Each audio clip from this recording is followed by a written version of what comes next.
Assalamualaikum warahmatullahi wabarakatuh. Sobat-sobat, kita bersama lagi di channel saya, channel Endang Jaya Putra, channel dakwah dan pendidikan. Sobat-sobat, pada akhirnya rencana pembelajaran tatap muka terbatas atau PTM terbatas ditunda karena melonjaknya kasus COVID-19 yang terpapar COVID-19 di DKI, Jakarta, Jawa, dan Bali. Nah, jadi di ketiga daerah tersebut diberlakukan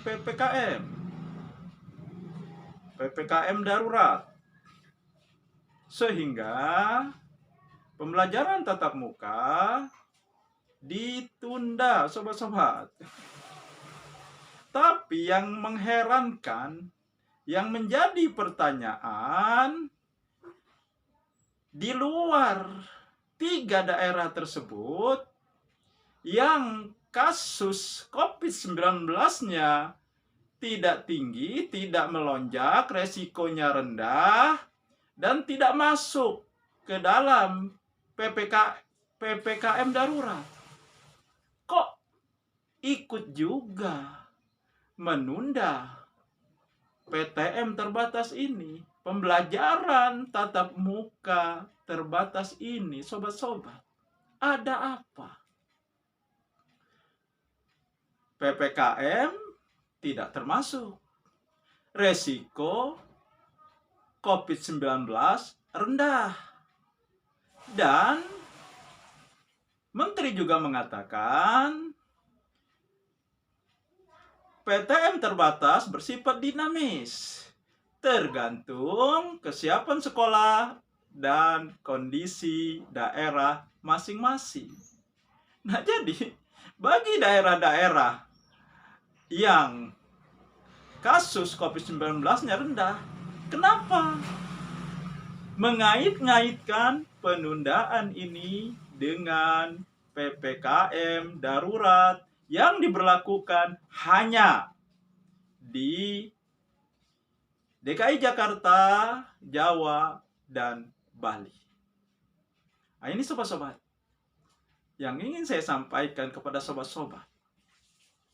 Sebenarnya pada awalnya menjelang liburan sekolah di akhir tahun ajaran 2020-2021 sudah ada angin segar, sudah ada kegembiraan bahwa di tahun ajaran baru mendatang akan diberlakukan pembelajaran tatap muka meskipun dengan terbatas. Akhirnya harapan itu ambiar. Dan siapa yang diuntungkan dengan kembalinya belajar secara daring? Tentu saja para pebisnis, para penjual HP, penjual pulsa, penjual data, itu mereka yang diuntungkan. Sementara siswa, guru, orang tua dirugikan. 1,5 tahun belajar daring diberlakukan, maka sudah timbul berbagai dampak-dampak buruk. Antara lain, penetapan ranking dari siswa yang tidak tepat karena tidak belajar tatap muka. Karena guru tidak tahu ketika siswa mengirimkan tugasnya melalui media sosial, apakah murid itu yang melakukannya atau tidak. Orang tua harus merogoh koceknya lebih dalam lagi untuk menyediakan data bagi anaknya agar bisa mengikuti pelajaran daring. Jadi, dengan ditundanya PTM terbatas ini, sebenarnya ini bagi daerah-daerah yang tidak berisiko tinggi, yang tidak diberlakukan PPKM darurat, sebenarnya motivasinya apa? Menunda PTM terbatas. Demi keselamatan atau demi yang lain. Karena kalau kita berpikir atau pada kenyataannya, pasar masih buka, resepsi masih dijalankan.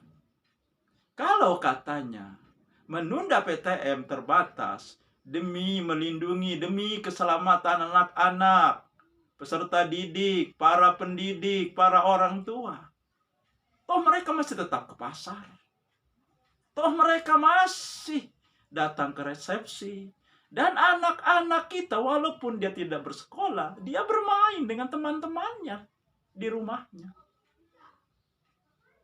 Dan sekali lagi saya katakan, belum ada satu berita pun orang terpapar di sekolah. Jadi kenapa bagi daerah-daerah yang resikonya rendah, yang tidak diberlakukan PPKM darurat, kok ikut-ikutan menunda PTM terbatas ini? Demi keselamatan atau demi yang lain? Silahkan jawab sendiri, sobat-sobat. Kita bisa berpikir.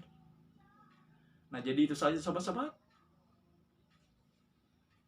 yang saya sampaikan. Nasrul minal Wassalamualaikum warahmatullahi wabarakatuh.